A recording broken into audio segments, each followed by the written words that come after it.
Warning, Weird West Radio contains adult language and discussions. If you're easily offended, do not continue to listen.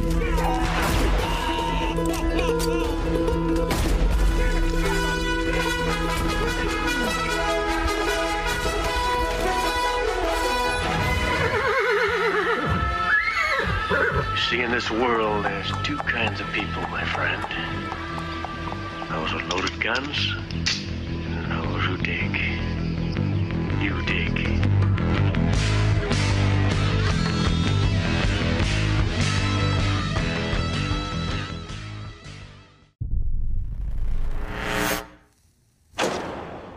Hello there.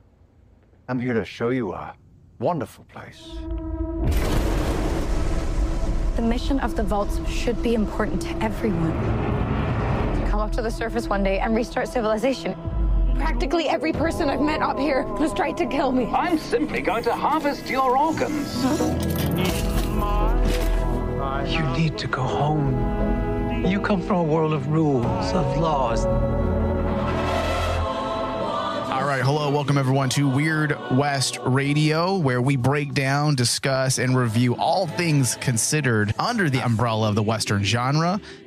Today, we are discussing the 2024 post-apocalyptic Prime Video series Fallout.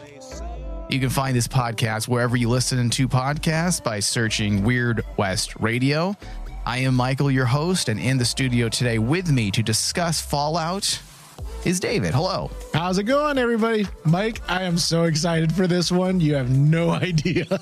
Yeah, this one has been a while in the making. We've Yes. had actually quite a bit of our audience, our regular listeners, have reached out and said, dude, how come you guys are not covering this? This is a Western. You should be doing it. Yes. I dropped the ball a bit. I knew that there were some connections to the Western. Would I call this a full-blown Western? No. Would I categorize it as a weird Western? Yes. Absolutely. Without a doubt, it is a weird Western. And we'll get into all of that because it also bridges different elements, different genres. Yeah. It's hard to pinpoint what exactly it is, but I would say for the purposes of this discussion, it is a weird West. Oh, absolutely. That's why it's like we are crossing over into a genre that I think a couple of our listeners that I know have talked to me about is like the steampunk element. Yeah. This is we're getting close to the steampunk element. Nah. However, this is more this ain't steampunk. Yeah, this is more atomic punk retro futuristic. Yeah. And that genre in itself does have Western elements because it's based, a lot of it is based on American Western culture. Right. Americana. Yep. All right. So the synopsis: in a future post-apocalyptic Los Angeles brought about by nuclear decimation, citizens must live in underground bunkers to protect themselves from radiation, mutants, and bandits. It should be evident, as I was saying, why we are discussing the Fallout series on this podcast. On the surface, it is a post-apocalyptic narrative crafted as a piece of social commentary. However, a more nuanced analysis reveals how the creators employ the conventions of the Western genre to subvert and deconstruct traditional meanings and their associated filmic apparatuses. Things such as setting, law and order, characters, themes, conflicts, and visual style. Now, Fallout is an American post-apocalyptic drama series created by Graham Wagner and Genevieve Robertson Duarte for Amazon Prime Video. It's based on the role-playing video game franchise created by Tim Kaine and Leonard Boyarsky. Yes. The series stars Ella Purnell, Aaron Moulton, and Walton Goggins. And it's Aaron Moulton, not Moulton. Moulton.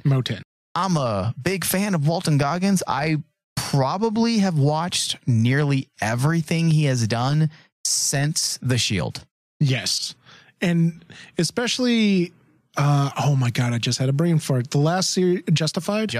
Amazing. Justified, he was honestly the star of that one. Oh, simmer down now. Well, let's not forget Timothy Oliphant. Timothy Oliphant was awesome, but their dynamic together. The duo was powerful. The duo was like, it's almost like by the end of it. It's too much. It's too much because like you almost can't have one without the other throughout the series. Yeah. Well, that series we need to talk about that eventually. Oh, Justified? Oh, yeah. Sure. Absolutely. So, though I would argue that this particular series is predominantly written as a Western, the surface level aesthetics or its window dressing is taken from, as you had mentioned, David, retrofuturism. And some of the themes and genres to come out of the retrofuturism movement are prevalent. I do want to stress that retrofuturism is not a genre in itself. Yes. It's a movement similar to, let's say, the French New Wave. That isn't a genre. That's a film movement. Even arguably, although I don't subscribe to this line of thinking, spaghetti westerns are often considered a movement. Yes. Not a genre. However, I would argue that it absolutely is a subgenre, but that's a discussion for another time. This is where the show begins to feel, honestly, like a dynamic blend of eclectic hybridity. Despite this postmodernist tinge of intertextuality, it works to elevate the series beyond its borrowed framework into a unique realm. And those are the things I always look for. The unique realm of socio-political discourse. If you're going to talk about politics and you're going to talk about the modern world, find a creative, intriguing way to discuss it. Yes. And that's what this series does. It does not shy away from explicitly critiquing capitalism. Yep. Serving up a satirical take on the inevitable consequences of end stage capitalism. And we will distinguish what that actually means between end stage capitalism and last stage capitalism in a moment. Overall, the series is clever, silly, cool, and appropriately absurd. And it effectively merges the socio-political with entertainment through its use of satire. And it offers a strong critique of society without the incessant divisionary moralizing that has become common in a lot of series. And the thing is, the reason why it works too is because overall, the movement that you're talking about, the retrofuturism, one of the themes, because there's a lot of themes in retrofuturism literature, but one of the most prevalent things is a satirical or dissatisfied viewpoint of futuristic elements. That includes corporations, that includes, anything that has to deal with, I don't want to say newfangled, but the definition that I saw and I brought up is like newfangled technology. Yeah. And that's the thing that I've always wondered when a series will actually tackle this movement more openly nowadays. Yeah, frequently, because especially nowadays, this theme of retrofuturism is so popular with everybody, especially in the gaming community, because Fallout's so beloved as a video game franchise because it dates back to like the late 80s. And the original first Fallout back in 1992 was when I got introduced to it. And then I got introduced to a bunch of books and stories and little animations that people have done for Fallout. David, since you're a big Fallout fan, you might like this and you might even be aware of this, but did you know that this series is not a true adaptation and it's not a disconnect from the video games, meaning it has been reported officially that this series is canon within the Fallout continuity. So Todd Howard, who is in charge of, was it Bethesda? Bethesda, yeah. He wanted an original story instead of an adaptation of the games. Yes. Though the series discreetly continues game storylines and factions. Yes, it does. So this is an extension of the video games. It isn't a true adaptation in that it's taking those stories and adapting it for screen. This is a continuation of the Fallout universe, which is extraordinarily unique. Exactly. I don't think that's ever been done. No, and that's the thing that I've been pointing out to people for video games, because everyone has stated the problem with video game movies and adaptations is it never goes well. I mean, it very seldom does. It very seldom does. You can probably count the really good adaptations in your hand. Yeah.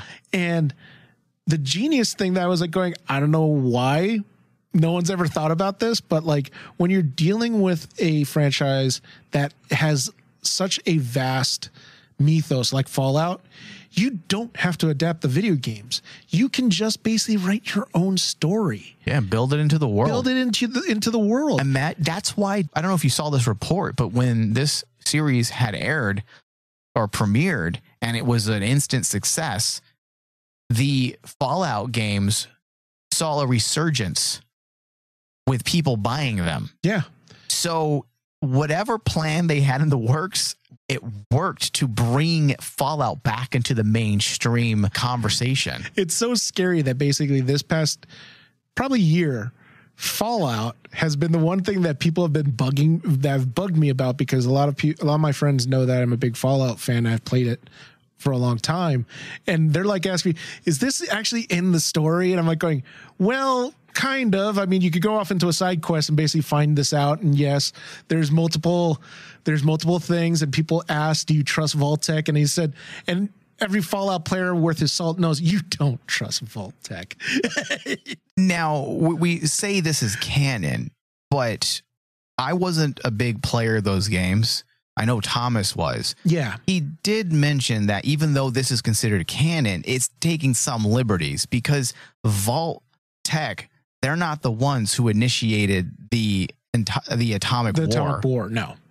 And that's a different, because like in actuality, a lot of people, it's very ambiguous even in the games who started the atomic war. I think that's fun. Yeah, and that's the fun part. Yeah. It's like, it's only been a few times in the story, in the canonical stories, that it's been hinted, oh, maybe Vault-Tec was involved. But in actuality, the way the story unfolds, in the world of Fallout, Vault-Tec's everywhere.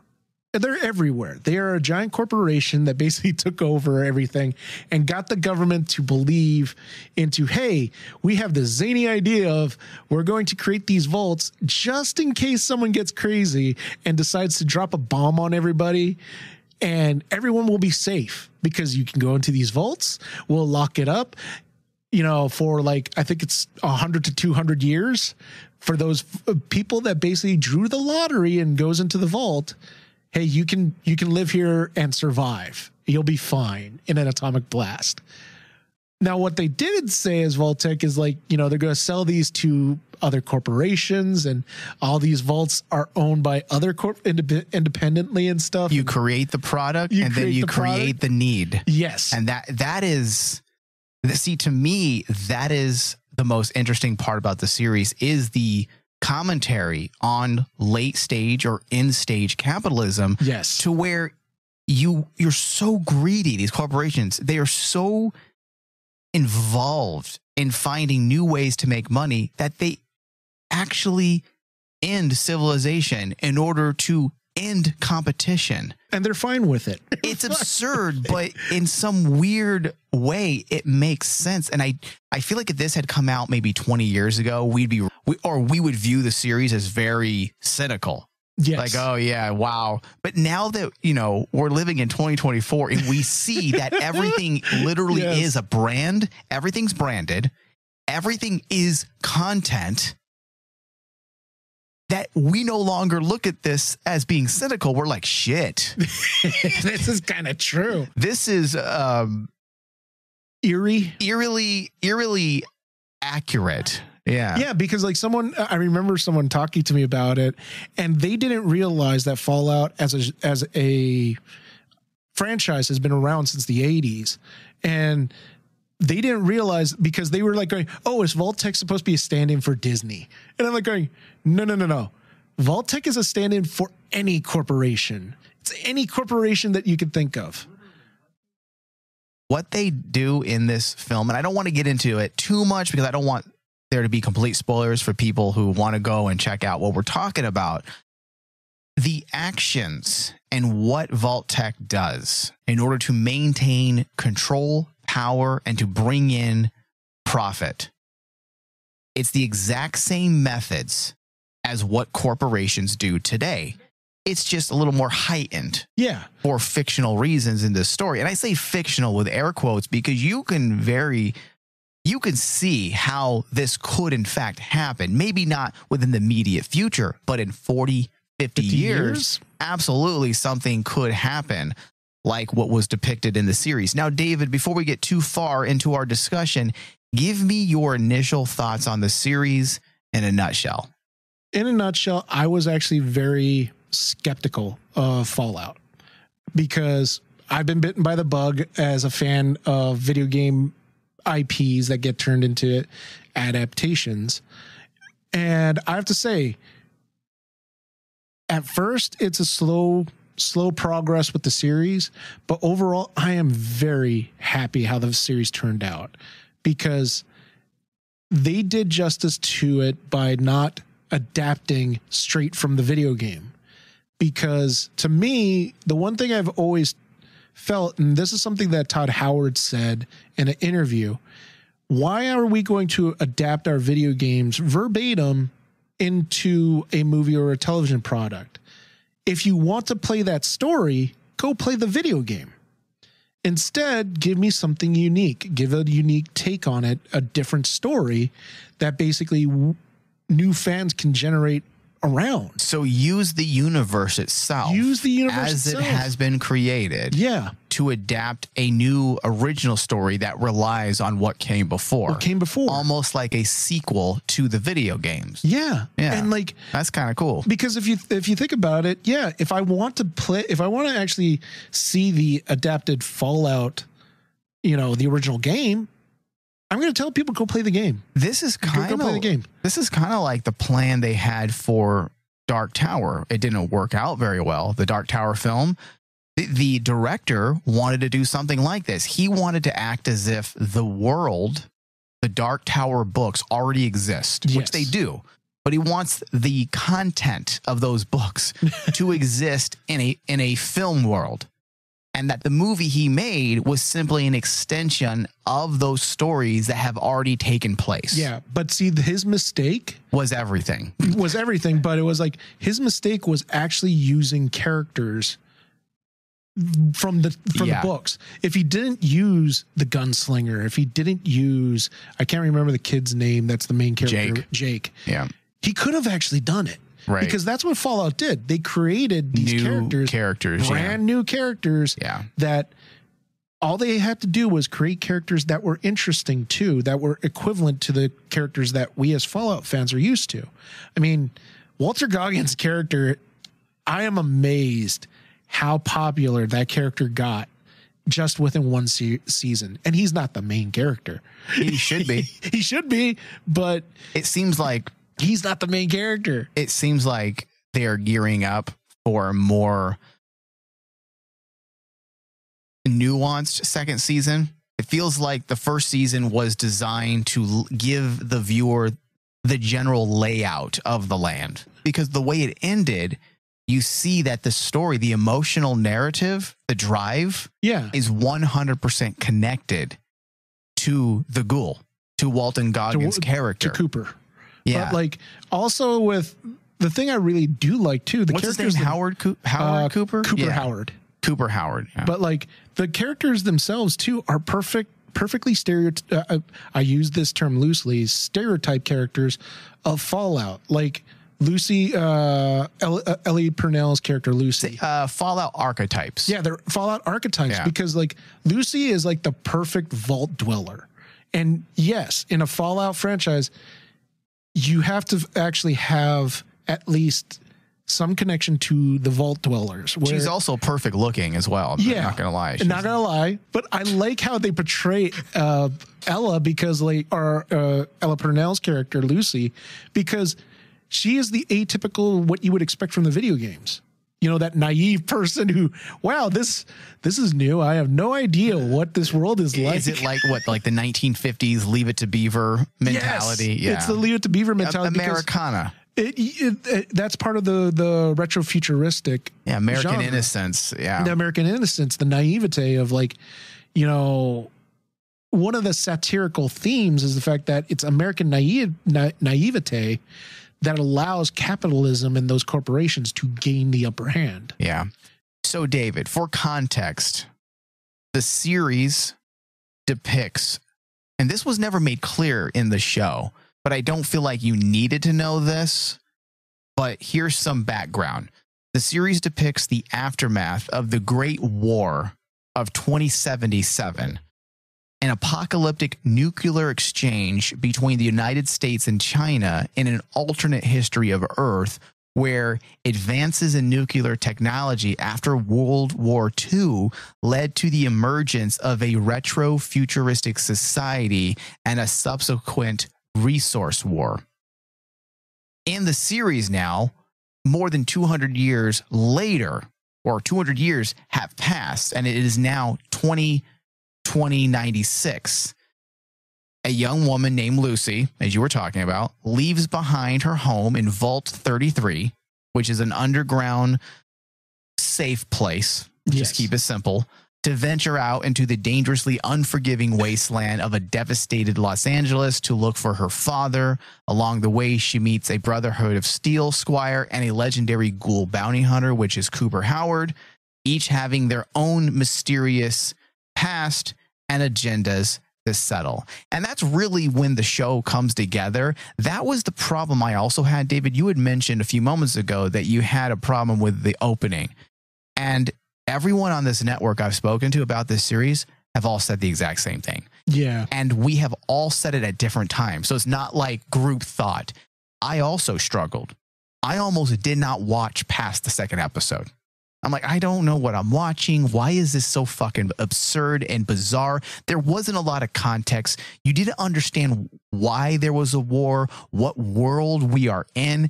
And then about 3 or 4 episodes in, you realize, okay, well, you're just in an alternate reality. This is not our world. And that's why things don't quite add up. Certain elements don't quite work when you're trying to compare this in a one-to-one type of way with our world.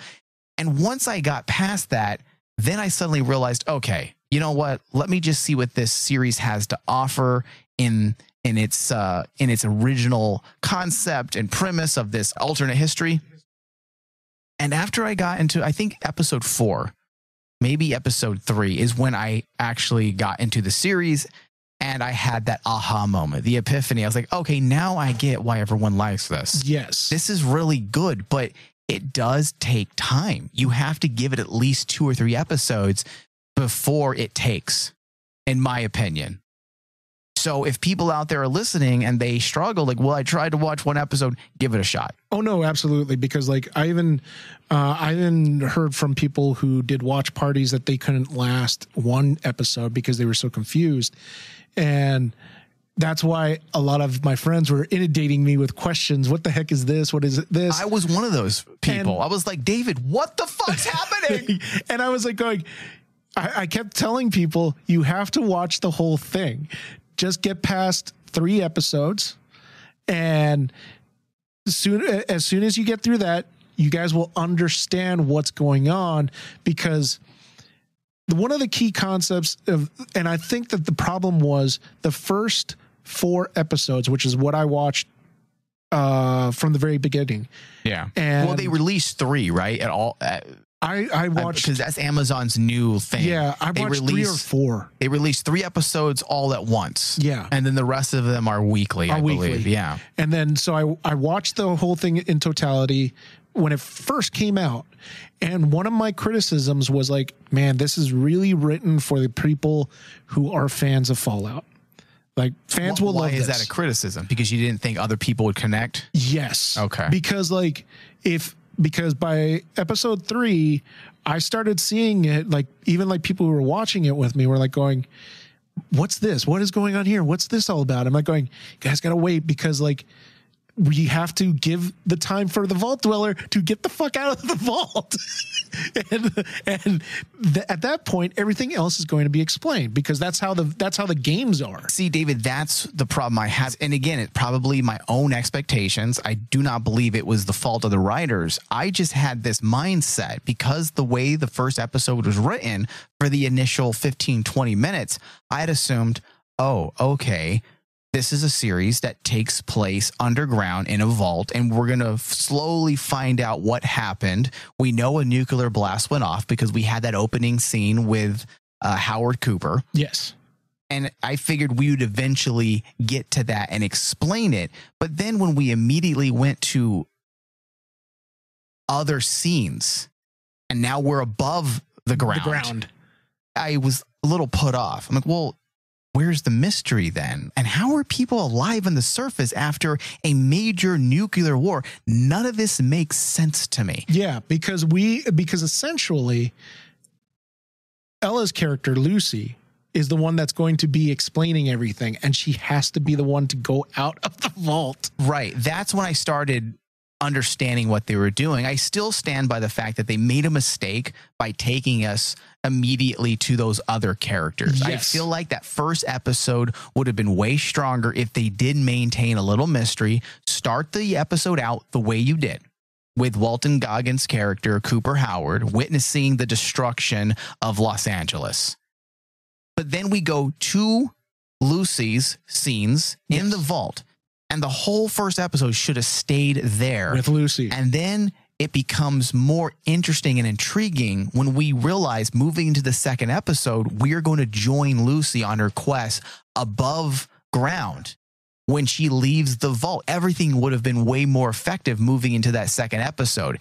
Aaron Martin's character, Maximus, his introduction would have resonated more. The guy from Lost and Person of Interest, I always forget his name, the actor who had the knowledge locked away in his head, even that would have been more effective if that was introduced in the second episode. Yeah. So without wanting to get too much into the negative areas, I feel like the weakest part of this series is the initial 2 or 3 episodes.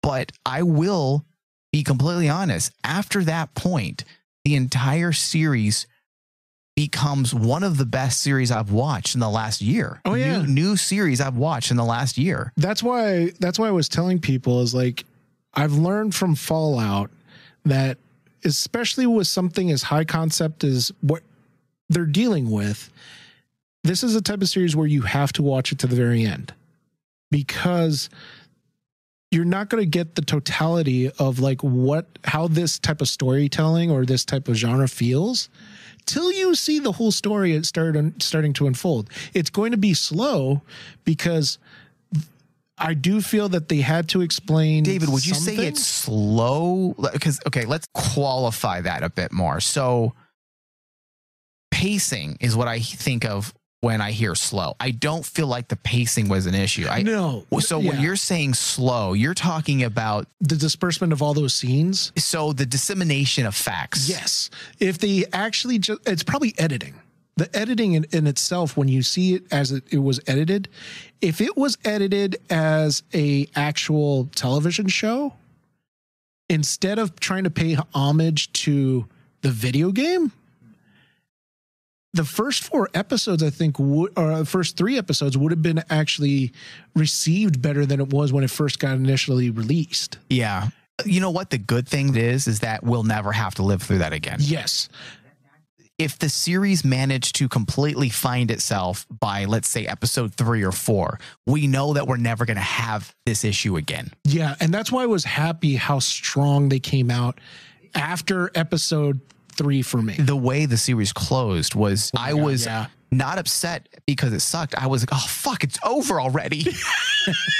I haven't felt that way about a series, David, when it comes to the end in a very long time. Yeah. Where I'm like, wow, I wish we had one more episode. When's the second season coming out? So it definitely piqued my interest in a very big way. And I would definitely say that I have become a fan of Fallout. That does not mean that I'm going to find time to play video games, because I just don't have that time. I would like to. I was David, I was so close I'm gonna go search up some video games and play this motherfucker. Well, don't play Fallout 76. Go back to the original Fallout New Vegas, because honestly, the storytelling in those, I think, if after season 1, if they continue on the trend that I'm hoping they do in season 2, there is some stories that they can get really dark with this world, and the satire laced within it, I think can be better than The Boys. Oh, well, it's funny you bring that up, because I feel like this first season is far better than the satire or the parody that The Boys has become. This might be on par with the first season of The Boys, maybe even slightly below, but what The Boys is doing currently, starting with season 3, moving into their 4th season now, their story on American capitalism, or capitalism at large, is way more effective, far better executed than what they're doing at The Boys. The Boys have become a smorgasbord of just exploitive aspects, violence for violence sake. It's superficial. And contemporary parody of politics. And I'm just not interested in that. It's weak. Everyone's doing it. It isn't unique. But when you look at a series like this, they're talking about similar things, but it's either done through subtext or it's a part of the framework of the world. It's literally the inciting incident of this entire universe, the idea of runaway capitalism. So it's way better than The Boys, David. I'm glad you brought that up. At least it's better than The Boys in its current state. Yeah, because that's the charm. That's the charm of the storytelling in all of the Fallout games, is like, there is always this undercurrent that basically there's this sinister undercurrent that's always following you throughout all the stories, whether it is Fallout, dark, David. Oh, it's this series. If they start going into what I think they could do within three seasons, because there's multiple vaults out there. And one of the things about the games is... Be careful with spoilers. I don't want to ruin too much for people. But just to whet everyone's appetites, there's so many vaults out there that Vault Tech sold, that all those vaults, different experiments were being done to people. Well, this is a series, David, that has the potential for literally countless spinoffs. Yes. This world is so vast, and the things they introduce, that's another thing that's so great. I don't want to sound like I'm blowing this so much, because I don't feel like it's the best written series ever. But what they were doing was very interesting, highly entertaining. And it goes to show you that if you have a solid idea, your writing doesn't have to be perfect, as long as the concepts work. It reminds me of George Lucas with Star Wars. George Lucas isn't the best writer. No. But that motherfucker could come up with an amazing world and fantastic stories. That's the strength of Fallout, is there's that mythos. Yes. There you go. The mythology of Fallout is so rich. It's literally endless. You can do countless things. And they introduced, and this is from someone who's an outsider. I'm not a Fallout gamer. So just things that I can pick out and point to and say, well, that right there, I understand the series is probably not going to go in that direction. For example, the resource war. Yes. That itself could be a platform for a whole other series. Oh, yeah. How the ghouls became ghouls is another premise for a series. The story of Cooper Howard is other story that can be told. How did he survive? What did he do for the last 200 years? How did he become this ultimate bounty hunter? Right. There is so much built in, and it's done in such a way that it elicits the same type of intrigue that Star Wars did. Mm-hmm. There's interesting things. There's a mythology. There's already a world in progress before we even enter the world is already in progress. And that's what Fallout was able to capture, the Star Wars effect. And the thing that I was really worried about with the series, with part of my skepticism, was like, I didn't want them to do a series that's just made for the fans and everyone's going to be oogling the Easter eggs. Right. it never took away from the story. Never became the focus. Never became the focus. I like the story of Lucy because that's an atypical Fallout character that it made me, not just as a fan, but as looking at it as a writing purpose. That is the easiest way to get your audience to connect. Is you have the Vault Dweller who is totally naive, and they're going into a new world, and they're going to learn about this new world along with you.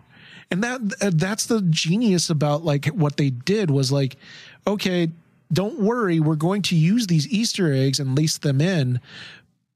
And video game fans will go gaga and basically say this is the greatest series of all time.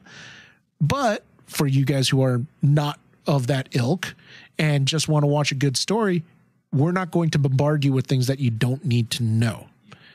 We'll make you wonder about the mystery of that. We'll make you wonder why the Brotherhood of Steel wears these freaking suits and what's the importance of them. I think when it comes, I don't have everything locked away in my brain like I probably should. I believe when it comes to transmedia storytelling, I believe what you're talking about is negative capability. So you introduce little nuggets of things. Yes. That allude to a larger world that you may end up someday drawing connections to, but you don't have to. But it's been introduced, and if like season 3 comes around and suddenly you bring it back in a really big way, it's already been established. That's why it was like funny, just me sitting back and watching all of the people that aren't introduced to Fallout like I am, and seeing them with wondering, well, what about this character? What is this character? This character, like a lot of people didn't like. I think even when me and you talked about it, the character of Maximus. Yeah, it took me a while. It takes everyone a while. And I'm like going, oh, trust me, there's a reason why he is the way he is. It's because he's part of the Brotherhood of Steel. He is probably the only thing I struggled with a bit, but by like episode 6, episode 7, he finally won me over. But it did take me time. He didn't ruin the series for me. No. I just didn't understand what he was about. And that's the thing, is kind of like, as soon as they didn't have to bombard you with explanations. They let the story around them. You get the idea of those character developments through the story. Right. That's how it should be. That's how it should be. Yeah. So because this is Weird West Radio, I do want to make a few points here. I want to emphasize that this series is not retrofuturism, as retrofuturism is more appropriately defined as a movement. Not a genre. Not a genre. It can be an aesthetic, a motif even, but some genres have formed within this movement. So, for example, even though retrofuturism is not in itself a genre, it has been used to create other genres. And some of those are cyberpunk, which I love. Yes. Steampunk, which I have a love-hate relationship with. Diesel punk, I enjoy. Atomic punk, and ray gun gothic.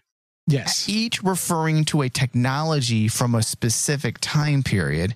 And I would include certain Weird West endeavors in this retrofuturism movement. Oh, yeah. Now, if futurism is sometimes called a science bent on anticipating what will come, retrofuturism is the remembering of that anticipation, which has been characterized by a blend of old-fashioned retro styles with futuristic technology.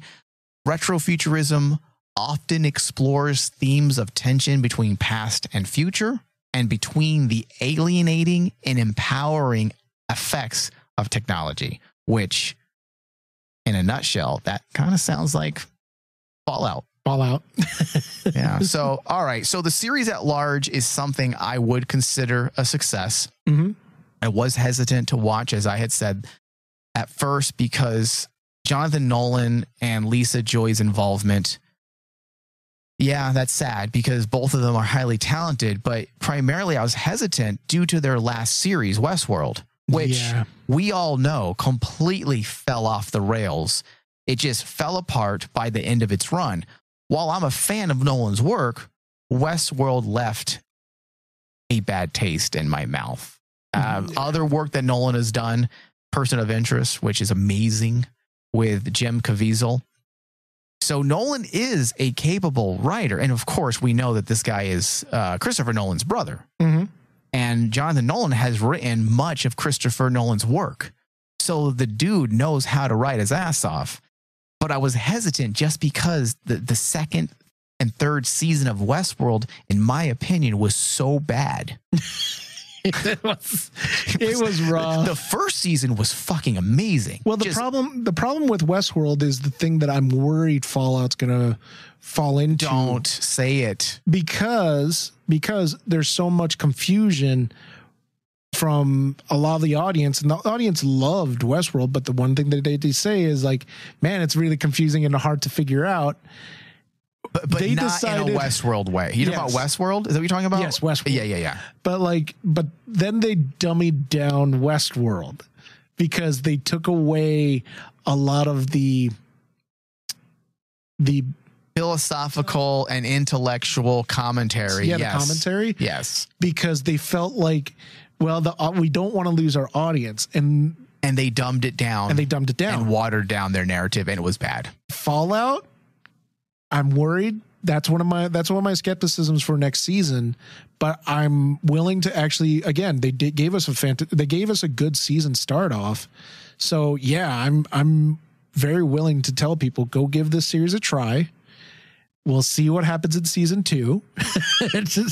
And we'll see about its future because David, that was one of the reasons why I was hesitant.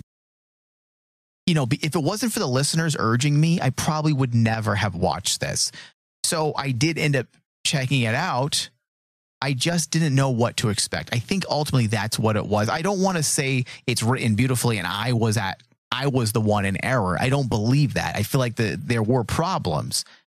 But once I became acclimated, I appreciated how each episode was crafted and how each episode's climax was written how TV should be written. It served as a mode of expectation, creating a narrative rhythm where resolutions and heightened tensions were skillfully ratcheted up again and again, embodying the way television storytelling should be executed. Those are one of the reasons why, or I should say that is one of the big reasons why I was invested at the end of every episode, because they had those final moments where you have to push play. Yes. You have to watch the next episode. TV has lost that art, and to see Fallout bring that back in a big way made me appreciate the efforts of Nolan and Lisa Joy. Now, not to give them complete credit or use them as reasons why I was hesitant exclusively, because the series is only executive produced by Nolan and Joy. Nolan directed a few episodes, but the 3, series, if I'm not correct. Yeah, and they were good. He's very good at what he does. But the series creator and showrunners are Graham Wagner and Genevieve Robertson Duarte. These pair do a very good job adapting the video game IP into a coherent, intelligent series with clear direction and a life seemingly without end, as we said a few moments ago. So they did something that a lot of showrunners struggle with in this day and age. And perhaps, I shouldn't say day and age, but in general, video game adaptations are awful. They're so bad. I can't point to one that was really good except this one. There really isn't a lot. Now, there's some that I have enjoyed yes. as a guilty pleasure. Yeah. But critically speaking, they're not good. No. And that's the thing, is kind of like, that's why I'm a little hesitant with how everyone is like fully jumping on board saying this is the greatest TV show of all time. Because I've seen a lot of my gamer friends saying that, and I'm like, hold your horses. It's a great series. I'm not going to take anything away from your fun, but let's see what they do for second season. Because just like what you said, a first season's great, but we've seen what happens with a lot of series. David, let's not be pessimistic. Let's be optimistic. Come on. You want to be optimistic? There's so much negativity in this world. Can we please be optimistic about the one good thing we're finally given? That is true. That's why I'm like going, I'm leaning towards optimism. And another reason why I like this so much is because it was recommended. It seems like my own expectations lately for shows that I'm looking forward to, it never works out in my favor. So when someone recommended this to me, I was like, all right, I'll watch it, I guess. If you say it's good, I'll watch it. And because I was never really planning on sitting down immediately and watching it, it was such a surprise and such a welcoming surprise. Yes. That's the reason why I'm so happy about this series, because it was something that wasn't even on my radar necessarily. Well, that's why when you first brought this up to me, I was actually thinking Mike's going to hate this, because like when I remember you came into studio and you were telling me about it, and I was like, well, watch it, see what you think. And then because in the back of my head, I'm like going, those first episodes, he's got to get past them. Well, dude, after watching that first episode, I did talk to you in the studio and I said, I have no idea why this show is being talked about by everyone as if it's the best thing ever. I hate it. And I told you, just go get through it. Don't worry. Once we get to the outside world, we'll be with Lucy and you'll have fun with Walton Goggins' character soon enough. Yeah. So since you bring up Goggins, let's talk about him as an actor in this series. I'm a big fan of Walton Goggins. Oh, dude, yeah. He's a great actor, and he embodies the Western archetype. There are many reasons to like this guy. Why hasn't he done more things? He actually is the biggest star to come out of The Shield. The Shield was a very, very successful FX television show that premiered when original programming outside of network television was still budding. It was still new. And The Shield just lit the world on fire. Critically, entertainment-wise, people were drawn to it, loved it. Goggins was a big part of that success. He was kind of a stupid asshole character, but that's what gave him his fame, was that series. And since that series, he has been repeatedly placed in smaller roles in films. Yes. He's been in numerous TV shows. Then with Justified, where he became essentially the lead. Him and Oliphant shared the lead status. Yeah, oh, definitely. It was their series. And after that, that's when more people noticed him. And then he started getting those leading roles in films and other TV shows, to where now people know him. Like, he is almost a household name. People know who he is at this point, especially since almost every press junket, every interview surrounding the premiere and the subsequent weeks following the premiere of Fallout, he was the face of the marketing. And he was more of the face of the marketing than Lucy. Lucy's the main character. Lucy is like, she was definitely out there doing her work as a promoter. Not as much as Walton Goggins. But he was that face. He was everywhere. So certainly there are tons of Western genre conventions. Let's talk a little bit about this now, utilized in the series, but a deeper look into the disguise of the Western as post-apocalyptic aids in an interesting reading of the series. Yeah. For example, discussing the Western in this way involves a blending of the core themes and conventions of both genres, leading to some interesting inversions and changes, which when I read these through, I've done my homework. I sat down, spent about an hour working through what I know of Westerns and of the post-apocalyptic, and I found an interesting way to compare and contrast what they're doing, or by bringing these two elements together, what they're actually saying. Okay, so let's take a look first at the disguising aspect of the Western and why this is, in fact, a weird Western more than anything else. So let's look at the typical settings. All right. So the Western setting, typically set in the American frontier, characterized by vast, open landscapes. Now, these are generalizations. Okay, these are general rule of thumbs. Small towns and a sense of untamed wilderness. Yes. The post-apocalyptic, often set in a world devastated by disaster, featuring ruined cities, barren wastelands, and a struggle for survival. Now, let's look at a contrastive inversion of this now. What does this mean when you compare those two settings? Well, the inversion says The setting would merge the desolate, lawless nature of the frontier with the devastated, barren landscapes of a post-apocalyptic world. Instead of the Old West, you would have a decayed civilization with remnants of technology and infrastructure, creating a new kind of wilderness. Yes. So you see how those actually blend and merge together pretty seamlessly when you do that inversion? Yes. Okay. Now let's look at Law and Order.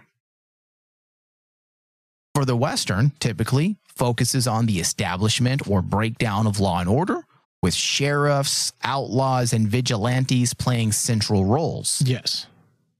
The post-apocalyptic often features a complete breakdown of societal structures, with survivors forming new, often brutal power dynamics, which we saw in Fallout. Yeah. Especially with, in regards to the actual game of Fallout, the Brotherhood of Steel. The Brotherhood of Steel is essentially the stand-in for what would be considered the U.S. Marshals. Correct. Now let's look at the inversion that this forms. The themes of lawlessness would be amplified, with former lawmen possibly becoming warlords or vigilante leaders. The struggle for justice and order would be more desperate and chaotic. Yes. Reflecting the collapse of modern society. So you see how that inversion not only forms, but is extremely accurate to what we saw in Fallout. We'll do one more with the characters. I have a couple here, but it may start to be boring to people. Yeah. Characters. Typically in the Western, classic archetypes include the lone gunslinger, the righteous sheriff, the ruthless outlaw, and the damsel in distress. The post-apocalyptic common characters are resourceful survivors, tyrannical leaders, scavengers, and mutants or other creatures. Now, what type of inversion does this form? Western archetypes would adapt to the post-apocalyptic context. The lone gunslinger might become a battle-hardened survivor, which we saw. Yes. The sheriff, a leader of a small, struggling community, which we saw. And the outlaw, a marauding bandit leader, which we saw. Traditional roles would gain new layers of complexity due to the harsher conditions. So you see how when you combine those two genre semantics, the typical things that are components of those settings, characters, and themes, and then you create the inversion by bringing them all together, and you get the representation of what we saw in Fallout. Yes. So that's why I say this is in fact a Western, or better classified as a weird Western. Yes. And that's ultimate. And what makes it so seamless too is it would make the whole story of Fallout, of it falling into chaos and basically essentially our country or our culture would literally be sent back into what is called the Dark Ages for us. And the Dark Ages for us would be considered the Old West. That makes sense that basically, you know, when you look at stories in Fallout and in post-apocalyptic, say like even Mad Max, stuff like that, yeah, you have elements of the Old West because to our storytelling culture, that is considered the medieval times for us. All right, David. Well, this does bring us to the end of our discussion. The general critical response from review aggregator Rotten Tomatoes is reporting that the general percentage from critics is 93%. Yes. Which is pretty damn good. That's pretty good. Of course, as usual, we don't align with mainstream critics. Nope. But when it comes to this series, my thoughts do come close to theirs. It's an 89%. Now, it would be like a 93 or 95 if those opening episodes were written slightly different. Yes. That's where my score kind of dips. And that's why, yes, I'm a huge Fallout fan. And automatically I am happy with the fan base being so solidified behind the series and giving it like 98s and 97s. You'd expect that out of a fan. But I'm looking at this as critically and, you know, looking at the techniques that were used here. Those first 3 to 4 episodes are rough because you're relying, maybe not the fourth, but maybe not the fourth. I'll give you 3, but like you're relying a little too much on your fan base to carry the workload for your story, because the way it's written would have worked if you had everyone understanding what's going on with your story. Yeah. However, when you look at a mass audience, you have to look into the fact that this is how writing is set up. And the easiest thing would have, that's why when you brought it up, I was still in the middle of process of trying to figure out, is it the writing's fault or is it something else? And I honestly think it's the editing. The way it's edited is the wrong decision, because you should have actually just kept those scenes for later and so solely focused on Lucy. You know, start with Walton Goggins, set the table, and then we probably within episode 2, Lucy gets out. Lucy leaves the vault. And then you can show all the other scenes that were being shown. That would have been easier for audiences to digest the story, easier for you. So that's why I gave it an 87 in total. Okay. Wow. I'm actually ahead of you. Yeah. I really ended up liking this series a lot. I like the series a lot too. And in this day and age, the only other series that's been new that I've actually loved besides this, there's 2. Blue-Eyed Samurai, which is near perfect.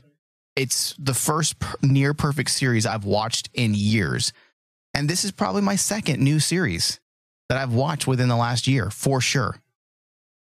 Pleasantly surprised. I'm happy, especially because we're in this age of not great television. No. So to get something like this, I definitely appreciate it.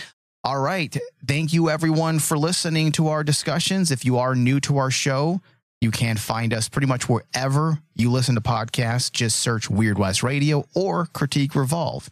Thank you, David. Thank you. Or said he be taken from such prison to a suitable and convenient place of execution within said county, and there be hanged by the neck till he be dead, dead, dead. Now, do you have anything to say, young man? Yes, Your Honor, I do. You can go to hell, hell, hell.